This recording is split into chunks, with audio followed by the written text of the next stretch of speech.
In today's video, I'm going to teach you how to promote headers in Power Query, Power BI. When you bring data into Power BI, it's common to find that the first row of your file, those labels that should be column names, gets treated as regular data.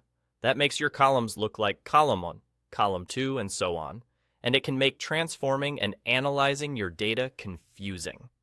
The good news is there's a quick, reliable fix: promoting the first row to become your headers.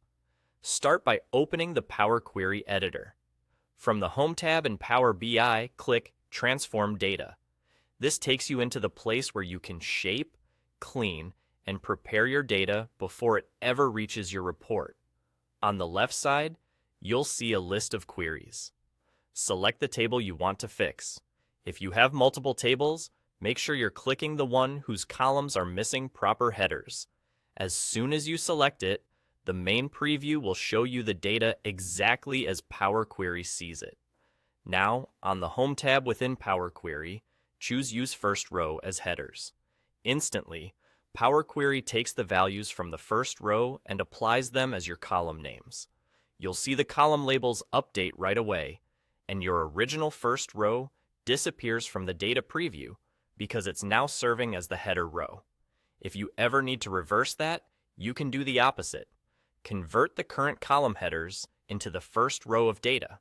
The same control provides an option to use the headers as the first row. This is handy if you need to temporarily move headers back into the data for certain transformations, or if you realize the wrong row was promoted and you need to step back. A couple of quick tips as you work. After you promote headers, glance at the column names to confirm they're what you expect.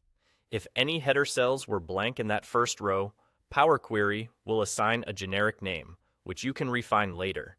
You can also check the Applied Steps pane to see the promoted header step, giving you a clear, traceable record of the change and an easy way to remove or adjust it if needed. And that's it. Select the option you need, and you're done. With your headers properly set, everything that follows, filtering, merging, and building visuals, becomes cleaner and more reliable.